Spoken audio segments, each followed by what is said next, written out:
Cara, a situação tá complicada e a coletiva não foi muito lá das suas não, tá?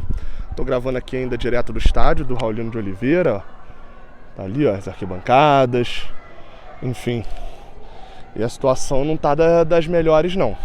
A coletiva do Eduardo Barros foi num sentido diferente da que eu achava que iria. Sou Gabriel Amaral, eu sou jornalista por formação, sou tricolor de coração. Peço que se você puder deixar o like aqui embaixo, tô aqui em Volta Redonda. Dá pra gravar. Ah não, ali tem outros patrocinadores que não são os meus, então não vou gravar ali não. Vamos lá, o Fluminense perdeu Volta Redonda aqui. E ontem, né, esse vídeo tá saindo na sexta, e a gente teve a coletiva do Eduardo Barros. A minha pergunta pra ele, eu sempre gosto de começar com a minha pergunta, porque eu acho que é o assunto mais interessante, né? Enfim, por isso que eu abordei na coletiva. A minha pergunta pra ele é...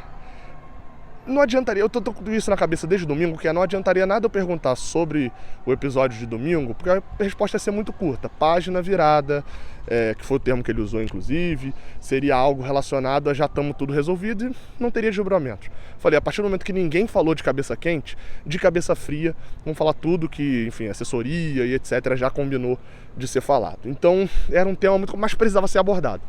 E eu tentei abordar esse tema falando dos gols sofridos, de terem sintomas ali parecidos. A bola em velocidade entre os zagueiros. Isso aconteceu nos 3 gols. Fiz essa pergunta ao Eduardo Barros. Vocês vão ver aí a resposta dele. Ele foi numa linha diferente. Ele foi dividindo cada gol. Cada gol teve a sua circunstância. No final das contas, todos os gols foram com a bola metida entre os zagueiros. Talvez o do Botafogo seja realmente o que se assemelhe menos, por causa de ter sido um erro de ataque do Fluminense que gerou um contra-ataque do Botafogo. Mas ainda assim o gol de hoje e o gol contra o Boa Vista são parecidos. Uma disputa pelo alto, que foi perdida, no caso o Nino não parou com falta, o André foi uma dividida de cabeça. E na bola espirrada, o jogador deles ganha na velocidade do nosso. Essa é a verdade, foi 2 coisas semelhantes. Ah, mas foi de tiro de meta e etc. Foi, exatamente. Talvez a intensidade não tenha sido a culpa nesses 2 gols. Mas é bom porque eu pergunto a ele também se o emocional de as situações de domingo afetaram nesse jogo.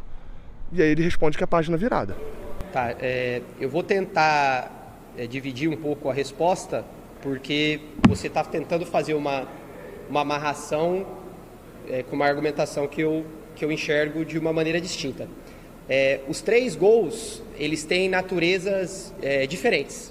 O primeiro gol contra o Boa Vista, a bola ela tem a origem num tiro de meta.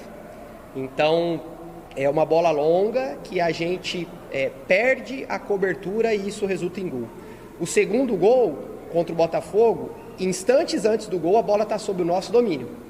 Então a gente perde a bola numa talvez escolha que poderia ter sido melhor de construção em função da maneira que o adversário nos marcou naquela circunstância, que a gente teve muita eficiência para sair jogando contra a equipe do Botafogo, tanto que a gente acabou os empurrando para trás muitas vezes no jogo, mas naquela bola eles nos forçaram a dar uma bola longa que a nossa equipe, num instante após a perda, titubeou nos melhores comportamentos que precisava fazer, tanto os jogadores de ataque como os jogadores de defesa.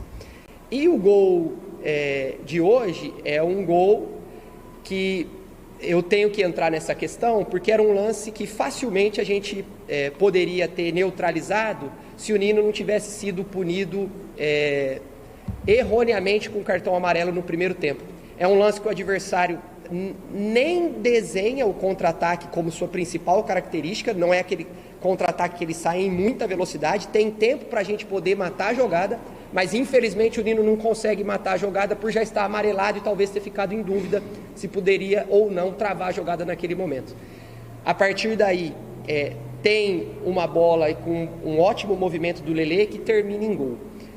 Percebe que os 3 lances, por mais que tenha uma bola que vá para as costas da linha de defesa, isso vai acontecer quase que exclusivamente para que saia em todos os gols, para que eles aconteçam, mas eu não consigo amarrar estas falhas com o momento emocional da equipe que começou no domingo, e isso já foi tratado, ou já está tratado como página virada. Eu acho que a gente tem que saber separar bem cada acontecimento, fazermos sim os ajustes, seja de tiro de meta, seja de momento após a perda, seja da pressão dos atacantes ou do comportamento da linha de defesa, mas não dá para amarrar isso como momento emocional da equipe em função do que aconteceu no domingo. Outra pergunta que foi interessante é sobre a criação do Fluminense. E aí onde o Eduardo Barros eu penso bem diferente dele. É óbvio, né? Ele é funcionário do Fluminense, ele está falando do trabalho dele, ele vai destacar os pontos positivos. Lembrando, Eduardo Barros é auxiliar de Fernando Diniz, que não estava aqui hoje porque o Fluminense teve Fernando Diniz expulso no último jogo.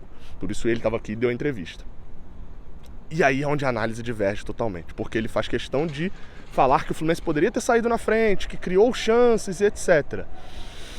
Eu não vou nem negar, de fato o goleiro deles fez uma defesaça, mas não foram chances muito bem criadas. A gente está falando de um escanteio, foram 2 jogadas com o Manuel, e a gente está falando de um chute de fora da área do Samuel Xavier, esse sim uma jogada criada pela direita com o John Ares. E assim, é porque hoje era uma pergunta só porque o Fluminense está indo direto para o Rio já. Mas vamos trabalhar na sinceridade aqui. A gente tá o quê? No terceiro segundo tempo, Boa Vista, Botafogo e agora Volta Redonda, em que o Fluminense só criou uma chance nesses 3 segundos tempo. Essas 3 vezes no segundo tempo. Que foi justamente a chance do pênalti de Calegari, e dali pra frente não criou mais nada. Contra o Boa Vista não aconteceu, contra o Volta Redonda não aconteceu, e contra o Botafogo aconteceu só essa chance. Obviamente é uma situação chata e incômoda, que principalmente quando o Fluminense está atrás no placar, porque a pergunta foi até do Gustavo Garcia do GE, que vocês vão ver a resposta já já. Obviamente, eu vou botar a resposta e depois eu venho comentando, né? Mais fácil. São muitos ajustes finos que precisam ser feitos, que vão vir com o tempo para a gente poder atingir o nível que a gente atingiu na temporada anterior. E nunca é fácil furar bloco baixo. É um time que com todos os méritos, muito bem treinado pelo treinador da equipe do Volta Redonda, tem a colocação que tem na competição. Os jogadores se dedicam muito nos aspectos defensivos do jogo, e isso torna difícil conseguir furar esse tipo de marcação. Ainda assim, no primeiro tempo, a gente entrou algumas vezes na linha de defesa adversária e tivemos ótimas oportunidades com a bola rolando e também com bolas que derivaram a partir de situações de bola parada ou escanteio. Acho que faltou o gol, não faltou produtividade, né? Nós cruzamos muitas vezes, nós finalizamos muitas vezes, e se talvez a gente tivesse num momento emocional no jogo um pouco mais favorável, talvez a gente conseguisse ter feito ao menos um gol. Obviamente, a falta de criação e o problema na criação vem principalmente de quando os adversários botam a bunda na parede. O Fluminense tem o domínio, tem a posse, e a gente volta a 2019. Domínio, posse e falta movimentação. Lá, quando o Diniz chegou, não vou recuperar essa coletiva agora para lembrar disso, mas lá, não, ele não fala na coletiva de chegada não, mas pouco depois que o Diniz chegou, ele fala da situação do time de 2019. Salário atrasado, o ambiente era complicado, o time estava em reconstrução e etc, trocava jogador toda semana, enfim. Isso era um problema que ele citou em 2019. Não é esse o problema de 2022, mas ele colocava essa questão em cima também da falta de estrutura também. Qual é o problema de hoje? Porque o Fluminense também, de novo, no segundo tempo, a partir do momento que fica atrás no placar, contra o Boa Vista não estava atrás no placar, é fato. Mas também é um fato dizer que contra o Boa Vista, o Fluminense pressionava o time adversário porque tinha um a mais em campo. Então pro Boa Vista, o Boa Vista fez um segundo tempo de não vou levar mais gols.